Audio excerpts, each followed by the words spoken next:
নমস্কার বন্ধুরা, বনমালী কুকিংয়ের নতুন একটা ভিডিওতে সকলকে স্বাগত। আবার একটা কাঁচা আমের আচার নিয়ে হাজির হয়ে গেলাম তোমাদের সামনে। আমি যখন কাঁচা আম প্রথম উঠেছে তখন অনেক রকম আচার করেছি, বছরভর রাখার চিন্তায় করেছিলাম বটে, কিন্তু সেটা তো আর বছরভর থাকে না, খাওয়াই হয়ে যায়। অত বেশি পরিমাণে তো করা হয় না, তাই খুঁজে পেতে কাঁচা আম আবার জোগাড় করলাম। এতই সুস্বাদু হয় এই আমের আচার যে না করে আর পারা যায় না। এটা একটা নতুন ধরনের, এবং এখন যে কাঁচা আমটা পাওয়া যায় সেটা প্রথম যে কাঁচা আম পাওয়া যায় সেই রকম হয় না, তাই এই আচারটা একটু অন্য টাইপের করতে হয়। দেখো, আমি এখানে দুটো কাঁচা আম নিয়ে এসেছি, সেগুলো ভালো করে ধুয়ে ভালো করে পুছে নিলাম। জল একদমই যাতে না থাকে সেরকমভাবে পুছে নিলাম। কাঁচা আমগুলো কাঁচা কিনা সে ব্যাপারে আমার সন্দেহ ছিল, তাই জন্যে দোকানদারকে বলতেই সে বলল, মাথায় ফাটান দিদি, দেখবেন বুঝতে পারবেন কাঁচা কিনা। মানে এতটাই শক্ত। তারপর দেখলাম না, বেশ ভালোই। কিন্তু এই সময়ের কাঁচা আম প্রথমকার কাঁচা আমের মতো অত তাড়াতাড়ি গলে যায় না, তাই আচার করার পদ্ধতিটাও একটু অন্যরকম করতে হয়। প্রতিবারই শেষের সময় আমি একবার করি, কারণ হচ্ছে প্রথম দিকে যে আচার করা হয় তার কিছুটা শেষও হয়ে যায়। এবার এই আমটাকে আমি ভালো করে ছুলে নিলাম। ছুলে এটা কিভাবে কাটবো সেটাই দেখো বন্ধুরা। দুটো আমি ছুলে নিলাম, ছুলে পাতলা পাতলা করে কেটে নেব। আমি গ্রেটার দিয়ে গ্রেট করেও নিতে পারতাম, কিন্তু গ্রেটারে গ্রেট করে নিলে গলা গলা মতো হয়ে যায় আচারটা, তাই ছুরি দিয়েই সাবধানে কেটে নিতে হবে। আর বড় বড় পিস করে এই সময়ের আচার খুব একটা ভালো হয় না, তাই আমের ঝুড়ি আচার করতে হলে এরকম শেষের সময় যে কাঁচা আম পাওয়া যায় সেই আম দিয়ে করলেই তুলনামূলক অনেকটা ভালো হয়। আমি প্রতিবারই এরকম করি, শেষের সময় একবার ঝুড়ি আমের আচার করি। আর সেই আমটা কিভাবে কাটছি সেটাই দেখতে থাকো বন্ধুরা। আমের আটি থেকে সব আমগুলো একদম বার করে নেব। খুবই মূল্যবান এখন কাঁচা আম, একটুকু ফেলা যাবে না, তাই যতটা পারা যায় নিয়ে নিতে হবে। আর বাড়ির লোক রুটি বলো, ভাত বলো, সব কিছুর সাথেই একটু আচার নিয়ে খেতে ভালোবাসে, তাই জন্য সবসময় কিছু না কিছুর আচার আমি করি। এই দেখো, এরকম ছুরি দিয়ে পাতলা পাতলা করে কেটে, প্রথমে এরকম পাতলা করে কেটে নেব, তারপর সেগুলোকে আবারও টুকরো করে নেব। একদম আলু ভাজার মতো যেমন হয় সেরকম ঝুরি ঝুরি করে কেটে নেব। এই দেখো, এরকম করে কেটে নিচ্ছি। আর আমি এক ফোঁটাও জল থাকবে না, একদম শুকনো করে এটা কেটে নিতে হবে, তবে আচারটা গলা গলা মতো হয়ে যাবে না, এবং দেখতে যেমন সুন্দর হবে খেতেও তেমনি ভালো হবে। প্রথম থেকেই তাই প্রিপারেশানটা একটু অন্যরকমভাবেই করতে হয়। আমগুলো পুরোটাই আমি একদম ঝুরি ঝুরি করে কেটে নিচ্ছি। তোমরাও যদি বাজারে এই সময় কাঁচা আম পেয়ে থাকো তাহলে জোগাড় করে এই রকম কাঁচা আমের ঝুড়ি আচারটা এই সময়ই করে ফেলো, তাতে খুব ভালো হবে, গলে যাবে না, আর দেখতেও খুব সুন্দর হবে। আমি সব আমগুলো এইরকমভাবে কেটে নিলাম। এই আচারটা কিভাবে করব সেটা দেখার জন্য স্কিপ না করে বন্ধুরা প্রথম থেকেই দেখতে থাকো, তাহলে একটা সুন্দর এবং সুস্বাদু আচার তোমরাও তৈরি করে ফেলতে পারবে। আমি এটা আশা করি। যেমনভাবে আমি করছি সেরকমভাবে যদি করো, সত্যি আচারটা খুব ভালো হয়। দেখো, দুটো আমকেই আমি কেটে নিয়েছি। এখানে দুটো আম খুব একটা কম নয়, প্রায় 500 গ্রাম ওজন ছিল। পুরো দুটো আমই ভালো হয়েছে এবং খুব শক্ত টাইপেরই হয়েছে। আমগুলো এরকম টুকরো টুকরো করে আমি কেটে নিলাম। এইবার আমি মূল আচার পর্বে চলে যাব।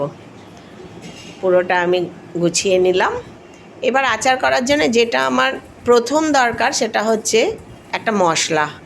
বাজারে যতই মশলা পাওয়া যাক, ঘরের এই মশলায় আচার হবে দুর্দান্ত।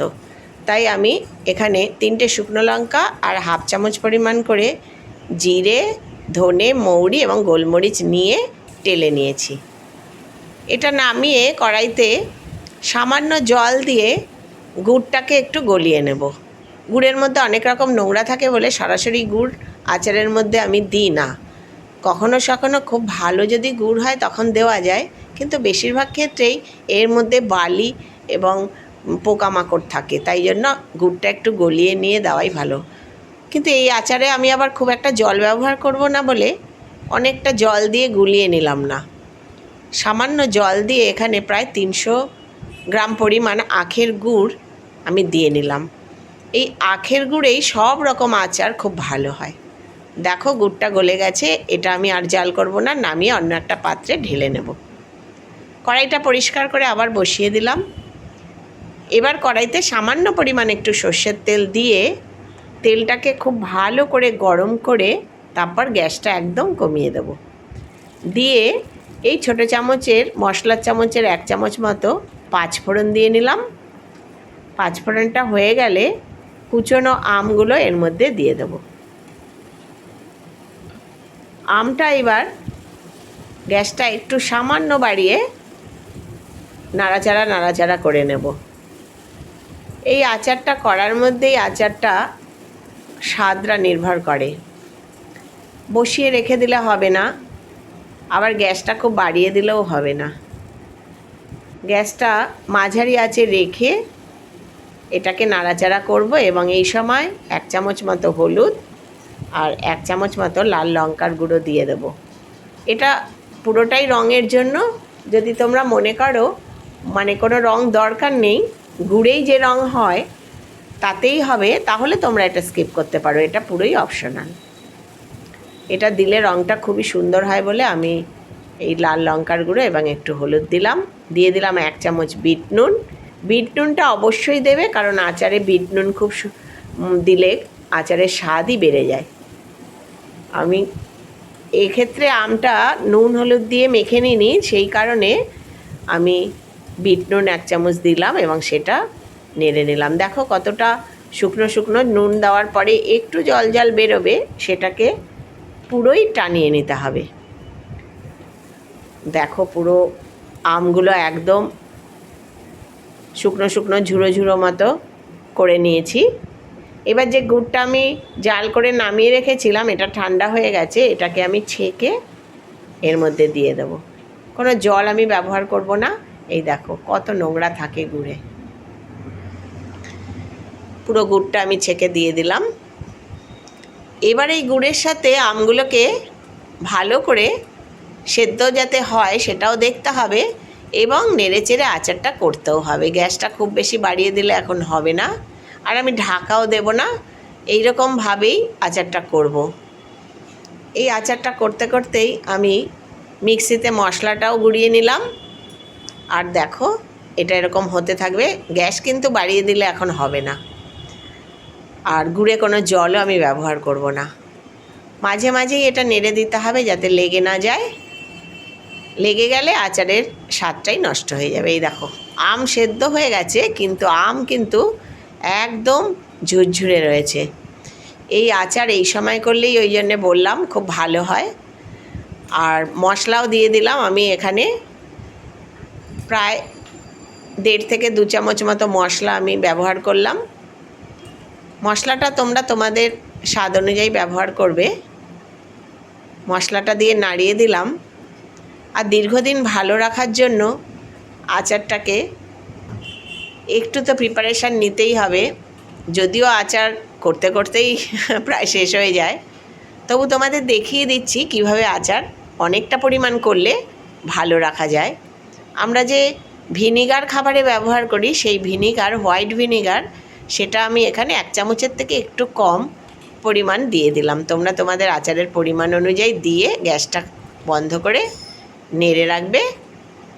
তাতে আচার যদি তোমার থাকে অনেক দিন, সেটা খুব ভালো থাকবে। আচারটা এবার আমি ঠান্ডা করে নেব। দেখো এরকম একটা বয়ম নিয়ে নিয়েছি, এটা পুরো শুকনো, ধুয়ে আমি শুকিয়েই রাখি বয়মগুলো। এবার এর মধ্যে আচারটা ঠান্ডা হয়ে গেছে, ঢেলে নেব। এই রকম সুস্বাদু আমের, কাঁচা আমের ঝুরি আচার যদি পাও আম, তাহলে করেই নাও, দেখবে খুবই ভালো হয় খেতে এবং অনেক দিন পর্যন্ত এটা ভালোও থাকবে।